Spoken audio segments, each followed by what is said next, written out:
Good evening, everyone. So today is your week 8 tutorial class for the course Basics of Biology. Um, let's start the quiz. So the first question for this class is the type of nutrition where organisms taken in food that is digested by enzyme secreted outside the body is. Option A is parasitic nutrition. Option B is holozoic nutrition.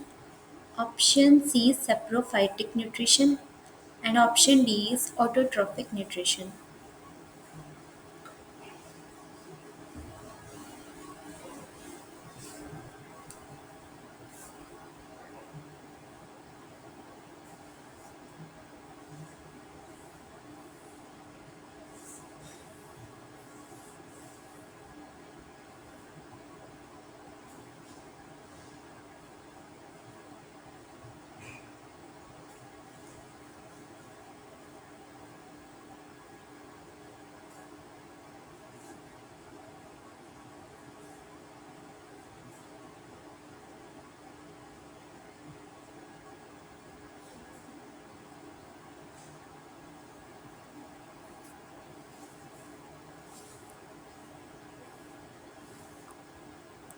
So the right answer for this question is saprophytic nutrition. What is this saprophytic nutrition is?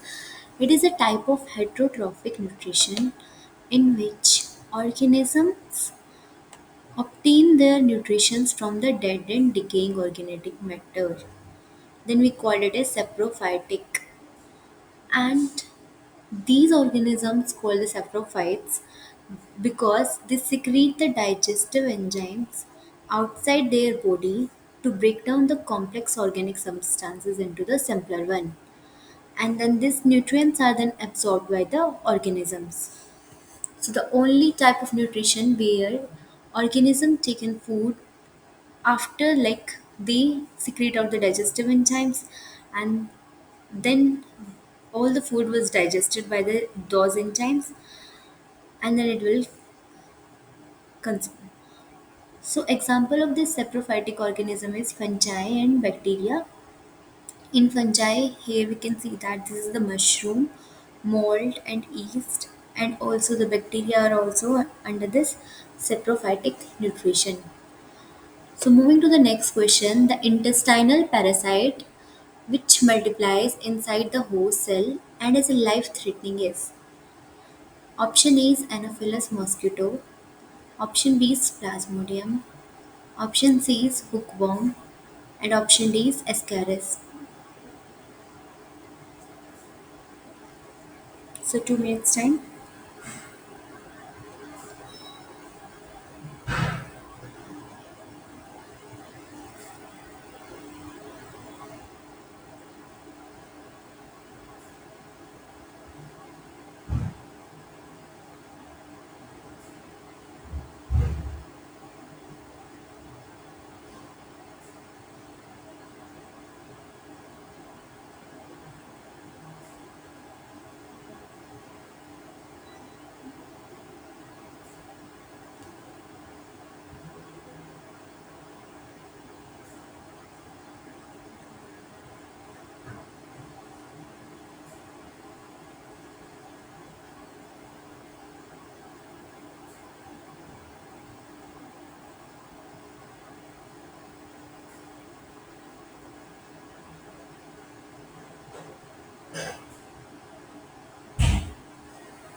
So the right answer for this question is the Plasmodium.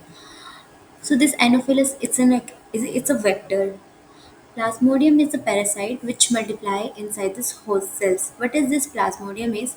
It is a protozoan parasite. It belongs to the Protozoa family and that causes the malaria in humans. It is a life threatening because it multiplies inside the host red blood cells and causing their destruction, leading to the severe symptoms such as high fever, chills, anemia, and organ failure in severe cases. How this plasmodium infect the host? It is transmitted through the bite of this Anopheles mosquito. So there is a male and female. Through the this female Anopheles mosquito, they bite it and it transmitted to the human, and these sporozoites then enter into the hepatocytes in the livers. So this then the cycle of this protozoan parasites here, this different types of protozoa is there, like Plasmodium falciparum, vivax, um, and then these merozoites enter into the reticulocyte cells.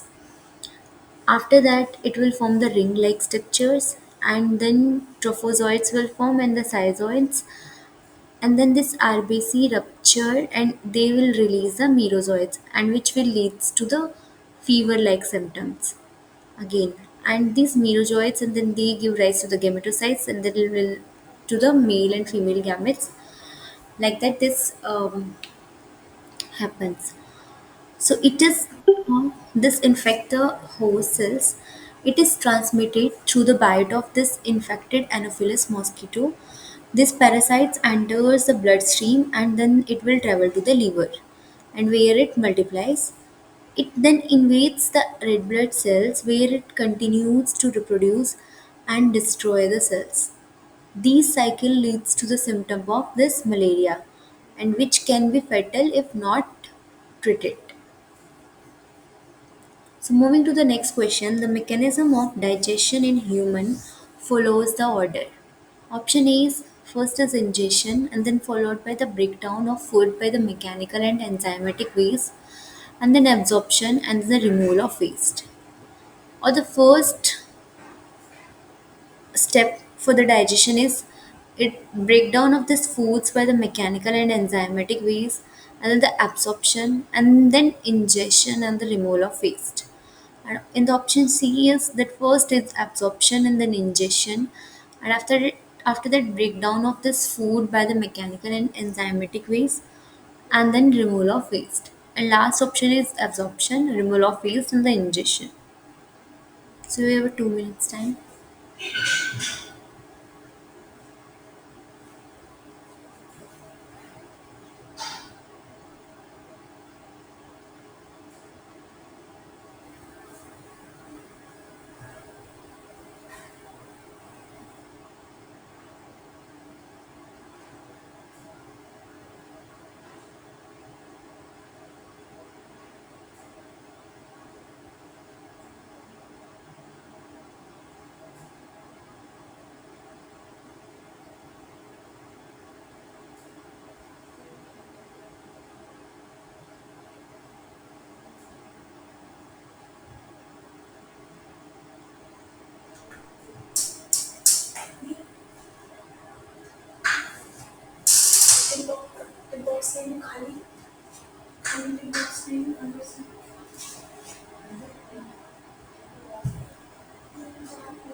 So the right answer for this question is option A, that there is an ingestion. First ingestion of food is there. That is what is ingestion is intake of the food. And after the intake of the food, then there is a breakdown of food by the mechanical and enzymatic ways. So ingestion followed by the breakdown of foods by the mechanical and enzymatic ways. And after the breakdown, there will be absorption of that food. And after that, after the absorption, the last step is the removal of the waste. So the right answer is option A. So moving to the next question, the region between the cheeks and teeth is. Option A is palate. Option B is uvula. Option C is vestibule, and option D is salivary gland between the cheeks and the teeth.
So the right answer for this question is the vestibule.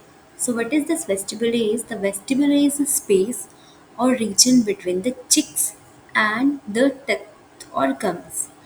It is a very important part of this oral cavity which serves as a passage for the food, saliva and air.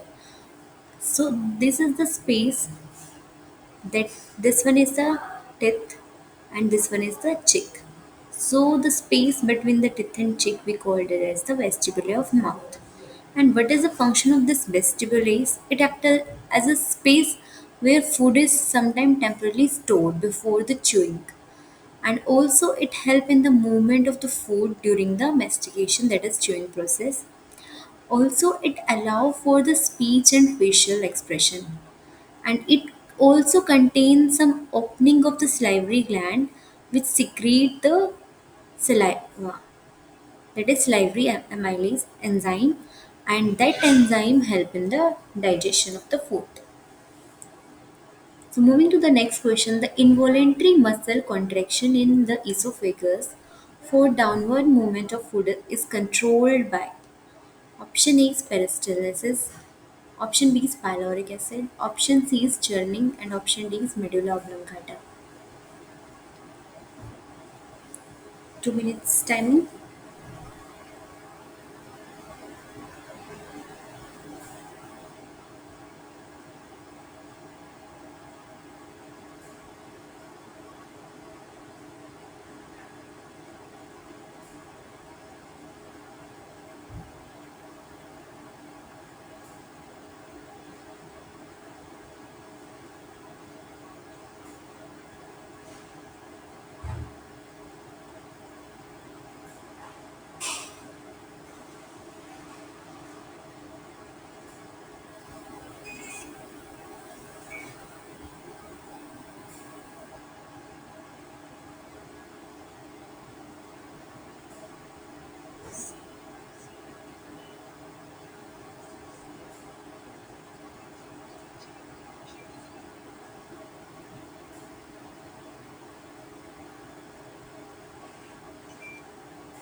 The right answer for this question is the medulla oblongata. Involuntary muscle, that is which is not controlled by us. That is the involuntary muscle contraction in the esophagus for the downward movement of the food. So we call this process as the peristalsis, but like who control this kind of this peristalsis movement is the medulla oblongata. So this is the esophagus. Here the contraction of muscle is there, and we can see that the full food bolus is moving. So the movement of this food bolus is through the which part of the brain, that is the medulla oblongata. It's a part of the brain stem that controls almost all the involuntary actions, including the muscle contraction in the esophagus also, that help in the movement of the food in the downward direction. When the food is swallowed, the medulla oblongata sends the signal to the muscle in the esophagus so that they can perform this peristalsis. And this peristalsis, what is this peristalsis is? A wave-like motion that pushes this food towards the stomach. So in this way, this peristalsis movement is controlled by this medulla oblongata part of this brainstem. So moving to the next question, the type of teeth used for the chewing bubble gum is option A is incisor, option B is molar, Option C is premolar and option D is canine.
So let's see the answer for this question. We know that there are four type of teeth. One is incisor, and then canine, premolar, and molar. And the molecular formula for the teeth is in the human is, what is the molecular formula for teeth is?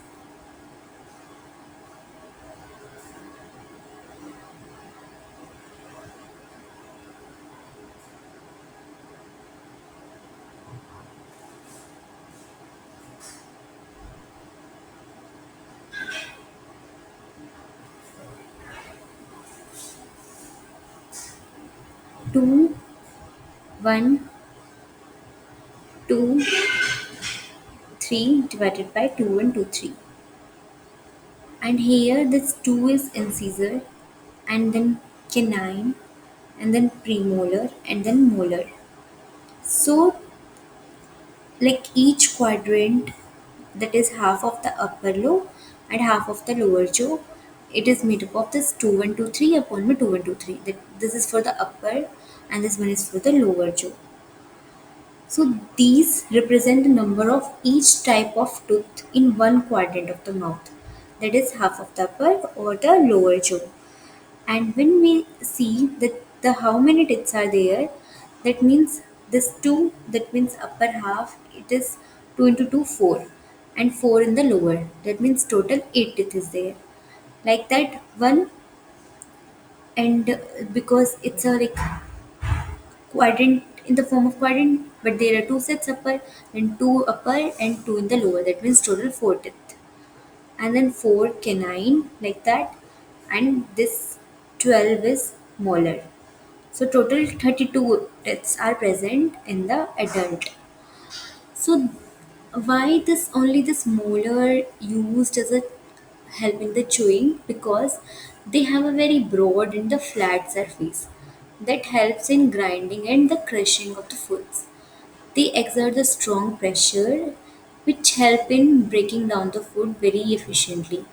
So these structures is allow for the continuous chewing and meshing process, and which is necessary for the chewing of this bubble gum also. And we know that incisor, because they have very sharp and front teeth cutting, so that's why these type of teeth is normally used for the cutting and biting. And like that premolar is also used for the cutting and grinding, because canine have the pointed end and they use for normally for the tearing of the food, not for the chewing for the food. As in the question asks that, like what, which, like the type of teeth which is used in chewing of the bubble gum is the molar one only. So moving to the next question, the center of the tooth that contains nerves and blood vessel is option A is cementum, option B is dentin, option C is enamel, and option D is pulp.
So let's see the answer for this question. So that pulp is the right answer for this question. The center of tooth that contains this nerves and the blood vessel. The normally these all the nerves and blood vessels present in this pulp area. So here we can see that um, this is the enamel. This is the all the part of this tooth, and normally it is divided into the two parts. That is the crown and the root. This crown is made up of this enamel, which is made up of normally calcium phosphates, and then below the enamel there is the dentine, and then this pulp chamber is there. And here we can see that these nerves are present. This blue and the red nerves are present, and these are present only in this pulp area. So these pulp area, they help in eating the normally help in the sensory function because of the presence of this nerves and the blood vessels, and also helps from dentin. And other than that, it also provides the tooth moisturization and the nourishment. Moving to the next question, the protective coating that ensure that stomach wall is not damaged by hydrochloric acid is option A is mucus, option B is villi, option C is squamous epithelium, and option D is endothelium. So which is the wall that ensures that the stomach wall is not damaged by the hydrochloric acid is.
So let's see the answer for this question. So this mucus is the protective coating that ensure that the stomach wall will not be damaged by this HCl, that is hydrochloric acid. And this mucus consists of this glycoproteins that ensures. So we know that this HCl is a very strong acid and it can harm the tissue of the stomach. So to protect that, we know that in the stomach there are four kind of layers, that is serosa, muscle layers, submucosa and the mucosa. So out of all the layers, the mucosa is the one, this submucosa is there. Um, Mucosa is the layer that which provides the mucus, and this mucus then the like help the walls so that it will not damage by the HCl, that is a very strong acid which help in the digestion of the food. Moving to the next question, the longest part of the alimentary tract is option A is large intestine, option B is small intestine, option C is esophagus, and option D is duodenum. Like which one is the longest part of the alimentary canal?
So let's see which one is the longest part.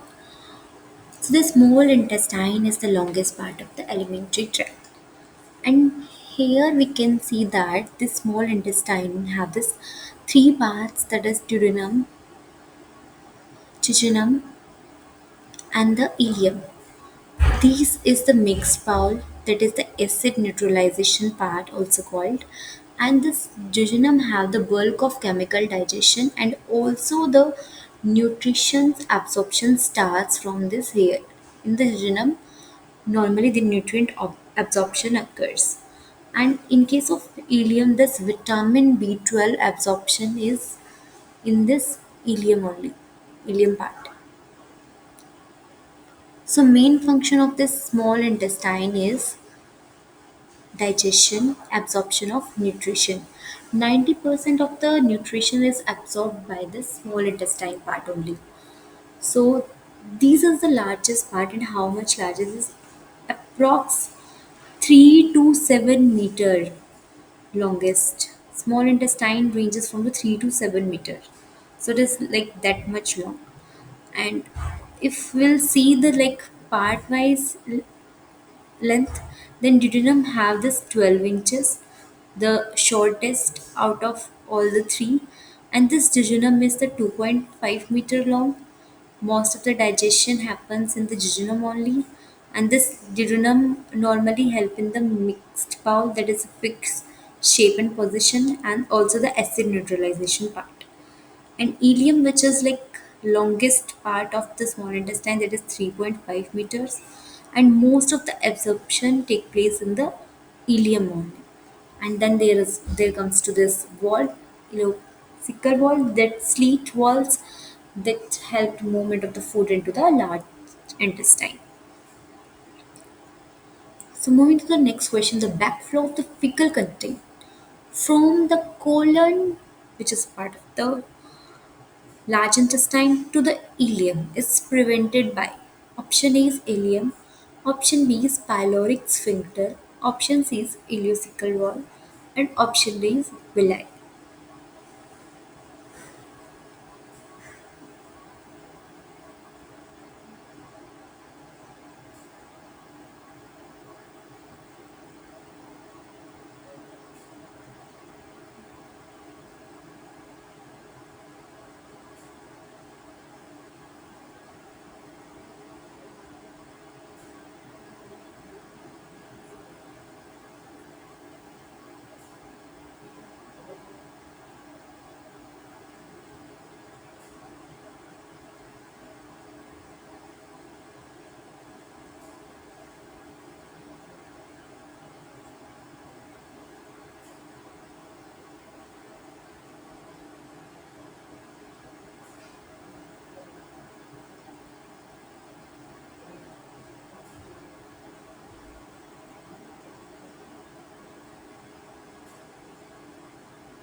So let's see like which is the part which help in the prevention of this backflow is the ileocecal wall.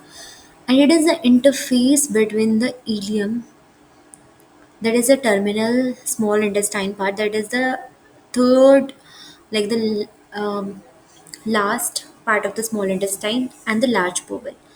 And it also acts to limit the amount or rate of nutrient entry into the large bowel. Initially, entrance into the large bowel, that is cecum, is also through this valve only. Appendix is located in the cecum, and there is a dense collection of lymph nodes to allow the immune system to sample or measure the colonic microflora. So this is a wall which prevents the backflow of fecal content also from the colon to the ileum. There's a wall, if this walls is guarded this, that so that there will be no backflow happens.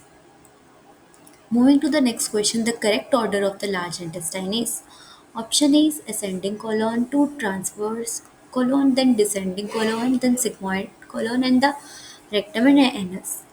Option B is ascending colon followed by the descending colon, then transverse colon, and then sigmoid colon after that anus. Option C is sigmoid colon, transverse colon, rectum, and then anus. Option D is transverse colon, ascending colon, descending colon, and NS.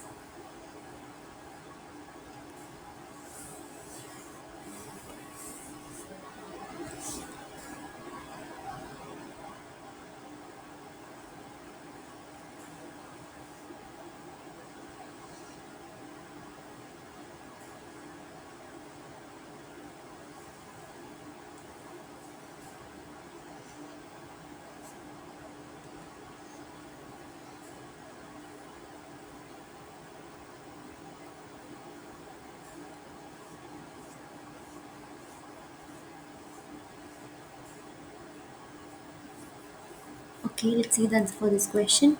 Option A is the right answer, that is ascending colon and then transverse colon, and after that descending colon and then sigmoid colon and rectum, and at the last is the NS. So this you have to remember that this is the order of this large intestine: colon, rectum, and NS. Moving to the next question, the RNA and DNA are break down into the nitrogen bases and sugar by nucleosis. Option A is mucus, option B is saliva, option C is large intestine, option D is small intestine.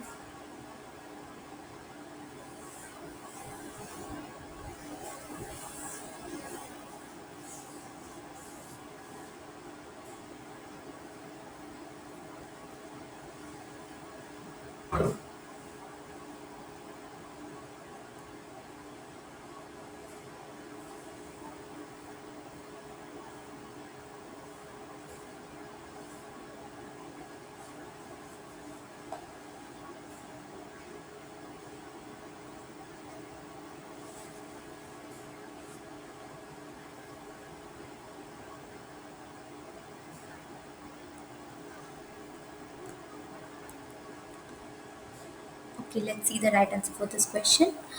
The small intestine is the right answer that help in the RNA and DNA breakdown down. So in the small intestine, this enzymes and we called it as nucleases because it cleaves the nucleus, right?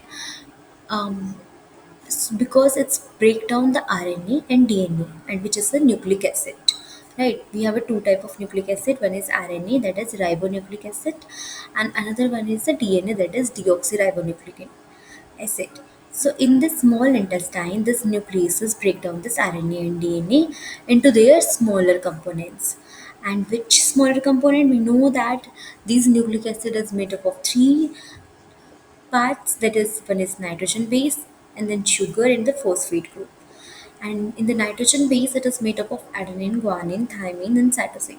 But in case of mRNA, instead of thymine the uracil comes into the, and sugar, in case of DNA this is deoxyribose sugar, and in case of RNA ribose sugar.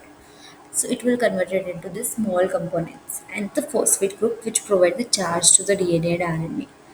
And how it happens, like how this help in the RNA and DNA breakdown in the pancreatic juice, that is the from the pancreas, it contains the two nucleases, that is deoxyribonucleases, that we called it as DNAs, and it help in the breaking down of the DNA.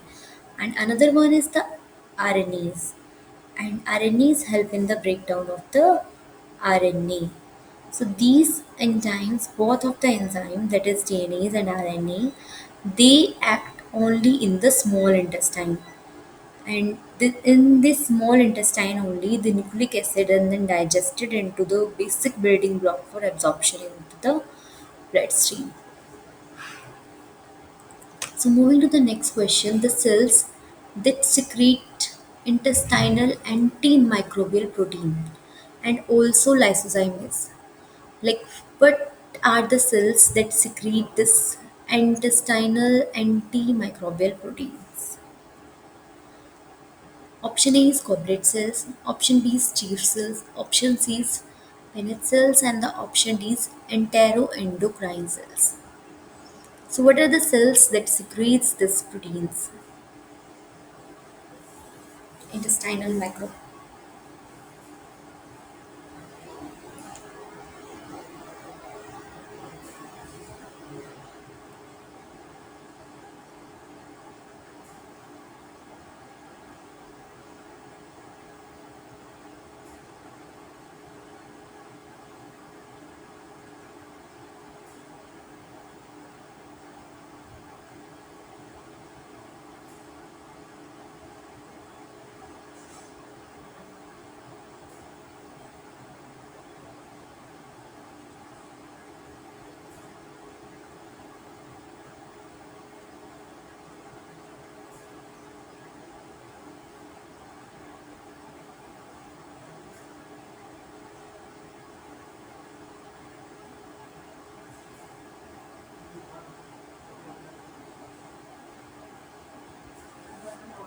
So let's see the right answer for this question. The Paneth cells are the specialized cells which is normally found in the small intestine, and it mainly located at the base of the crypts of liver glands. And below the crypt of liver gland is the intestinal glands, and it play a very crucial role in the immune defense of the gut. How it will defend, how it will defend, and how it will help in the immune defense of the gut by secreting the antimicrobial proteins. So it secretes these proteins and then which help in the immune defense of the guts and protect the gut health. So what are the function of this Paneth cells? The first important function of the Paneth cell is they secrete the antimicrobial proteins. Like what kind of antimicrobial proteins? Normally, this defensins and the lysozymes they secrete these antimicrobial proteins, and then this both of these antimicrobial proteins helps in killing the bacteria so that they can maintain the healthy gut microbiome, because we know that in the gut there can be a healthy or the like unhealthy microbiome also, unhealthy bacteria also, like fusobacterium, like that. But we want a good bacteria which help in the gut maintenance and also a good health. So for that, like, to maintain this healthy gut microbiota and killing the like unwanted bacteria and all, there is a secretion of this antimicrobial proteins by the Paneth cells. And in the form of antimicrobial proteins, they secrete this defensin and the lysozymes. They kill the bacteria and maintain the healthy gut microbiome. Also, the regulation of gut microbiota, that these Paneth cells help maintain a balance between the good and bad bacteria inside the intestine. And to maintain this balance between the good and bad bacteria, we call this process, like if there is an imbalance in this good and bad bacteria, we call a specific term that is dysbiosis. So if there is a no maintenance of this good and bad bacteria, then the person will suffer from the dysbiosis disease. So moving to the next question, the carbohydrates are broken down into the glucose and stored as glycogen in option A is pancreas, option B is liver, option C is small intestine, and option D is large intestine.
Okay, this is a memory based question, very simple. That is the liver. These carbohydrates are broken down into the glucose during the digestion, we know that. And it normally happens in the small intestine part of the alimentary canal. Then the absorbed glucose, when it converted into the glucose, then the absorbed glucose enters into the bloodstream. So this absorbed glucose then entered into this bloodstream and then transported to the liver area, where in the liver area where it's stored as the glycogen form. Right? How it happens? Because the digestion of these carbohydrates, enzymes like amylase in the saliva and pancreatic juice, they convert into the simplest sugar. Also, further digestion is through the maltase, sucrase, and lactase in the small intestine, converts them into the glucose.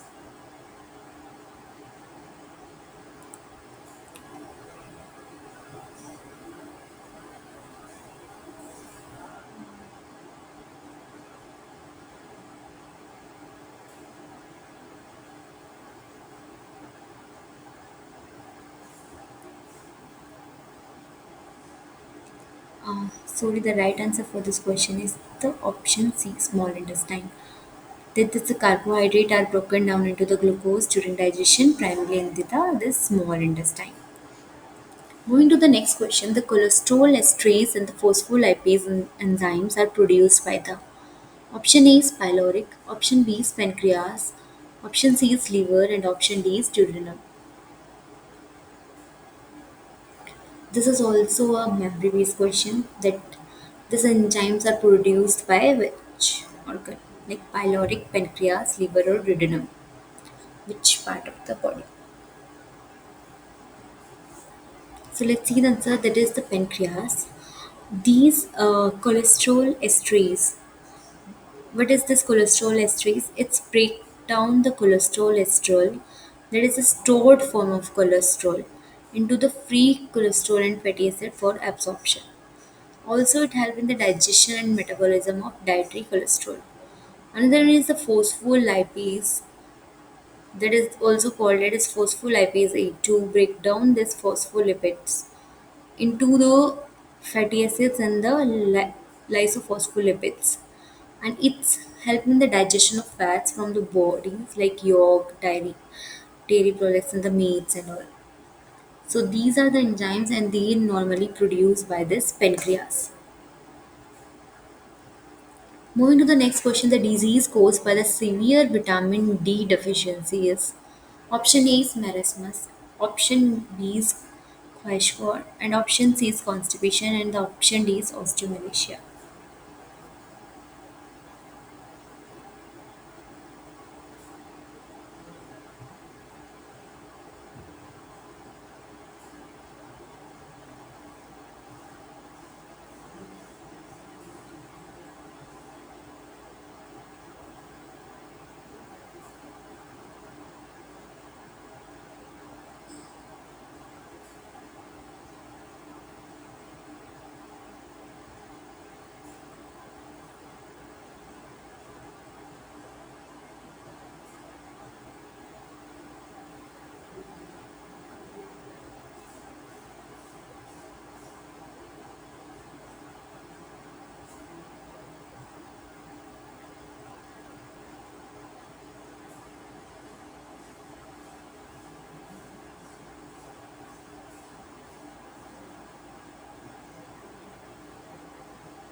So the right answer for this question is osteomalacia, and it is a disease caused by the vitamin D deficiency. And these all the two diseases, marasmus and kwashiorkor, it is a protein deficiency disease, basically. And this osteomalacia is a disease, I mean protein related disease, and this osteomalacia is the disease which is normally happens because of the deficiency in the vitamin D, and that help in the very softening and weakening of bones in adults. And here we can see that this is the normal bones and this is the osteomalicious bone, and we can see that there is a turning of this bones.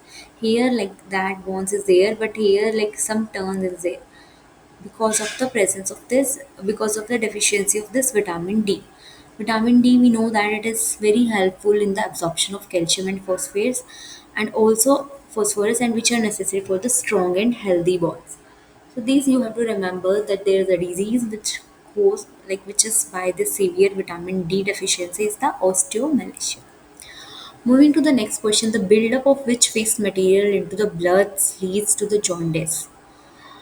Option A is bile salts, option B is gastric juice, option C is hemoglobin, and option D is bilirubin.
So the jaundice, we know that it is a medical condition in which skin, eyes, mucous membrane all turns into the yellow because of the building of which kind of material, that is the bilirubin, which is secreted by the liver, and also the bilirubin is also there, that is the accumulation of these two, bilirubin and bilirubins. It is converted into the yellow pigment because we know that these two material, it is made up of the yellow pigment. This bilirubin is a yellow pigment produced when RBC breakdown in the liver. So how this will leads to the jaundice? This RBC breakdown releasing the hemoglobin, and then hemoglobin is converted into the bilirubin in the liver. Normally, this bilirubin is processed in the liver and then excreted through the bile into the intestine. But if the liver can't process or excrete this bilirubin properly, it will build up in the blood and leading to the jaundice. So in this way, this accumulation of this bilirubin, it will leads to the jaundice, and we can see through the yellow pigmentation on all over the skins and also in the eyes, yellowish eye we can see in this disease. So moving to the next question, the wall of the small intestine consists of finger-like projection called. Option A is pseudopodia, option B is villi, option C is microvilli, and option D is fimbriae.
So the right answer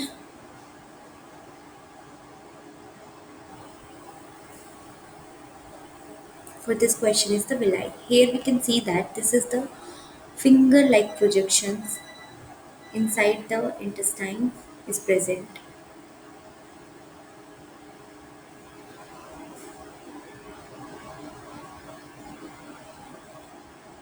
So the right answer is the villi. So moving to the next question, the movement of sodium during the co-transport of glucose into the intestinal epithelial cells during absorption is 5. Option A is diffusion, option B is osmosis, option C is passive transport, and option D is active transport.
So the right answer for this question is active transport. The movement of the sodium ions along with the glucose. The sodium ion and also with the glucose, that is, we called it as symport type of transportation. Here, because the glucose movement is through the low to like high to low concentration, but sodium is through the like one is through the against the concentration gradient. And this type of simple transportation is normally through the active transport, which is normally by the utilization of ATP. Active transport, like which needs the ATP as a carrier, like ATP is source of energy to process the uh, like to fulfill that process or to do that kind of this simple transportation. So we call it as this active transport. Moving to the last question, that the lipids are emulsified in the small intestine by lipase into the fatty acids and option A is proteins, option B is carbohydrates, option C is glycerol, and option D is water.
So the right answer for this question is the glycerol, that the lipids are broken down into the small intestine by the enzyme called the lipase into the fatty acid and glycerol.